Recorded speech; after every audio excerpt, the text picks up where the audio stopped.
وما أنا إلا نذير مبين قل أرأيتم إن كان من عند الله وكفرتم به وشهد شاهد من بني إسرائيل على مثله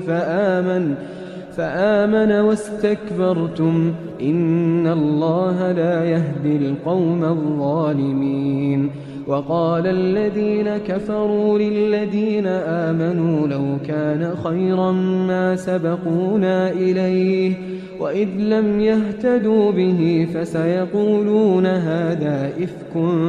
قديم ومن قبله كتاب موسى إماما ورحمة وهذا كتاب مصدق لسانا عربيا لينذر الذين ظلموا وبشرى للمحسنين